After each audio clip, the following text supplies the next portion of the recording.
Do you ever look at a sculpture and feel like it's just a solid, lifeless object? Well, get ready to have your mind changed. Today, we're diving into the world of an artist who made stone and wax breathe, Medardo Rosso. Before we begin, if you love exploring art and history and want to support future videos, please consider donating via the PayPal link in the description. Your support is what helps us keep uncovering these incredible hidden stories. Now, let's talk about Medardo Rosso. This late 19th and early 20th century Italian sculptor wasn't just another artist. He was a revolutionary. While his peers were obsessed with perfect lines and polished, heroic forms, Rosso was chasing something else entirely. He wanted to capture the fleeting, almost invisible moments of human life, the stuff that disappears in a blink. He aimed for his sculptures to feel so alive, so ephemeral, that you'd almost expect them to dissolve back into thin air. Born in Turin, Italy, in 1858, Rosso initially tried his hand at painting. But he quickly realized that sculpture offered him a unique playground for light, shadow, and movement.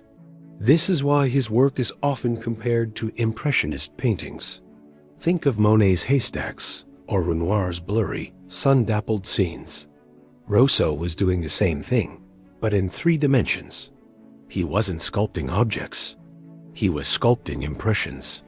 Take one of his most famous pieces, Ecce Pure, which translates to, "Behold the child." When you look at it, you're not seeing a perfectly chiseled face with every eyelash in place. Instead, Rosso gives us soft, almost melting forms.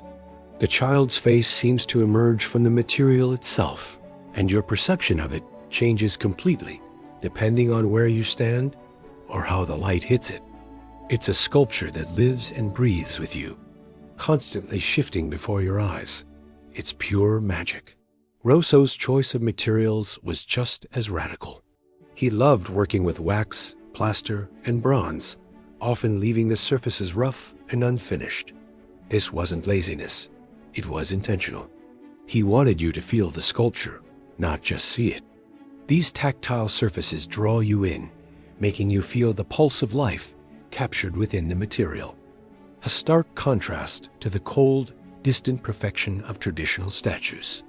He also completely threw out the rulebook on composition. Forget grand, monumental figures on pedestals. Rosso preferred small, intimate scenes that feel like you've stumbled upon a private, emotional moment.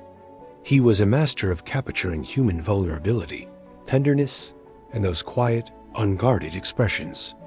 Looking at his work, you can almost sense a whispered secret, a gentle sigh, or a thought drifting by. Of course, being so far ahead of his time meant he faced a lot of criticism at first. But eventually, the art world caught up. Critics and fellow artists across Europe became fascinated by his radical vision. You can see his fingerprints all over the modern sculpture that followed in the 20th century.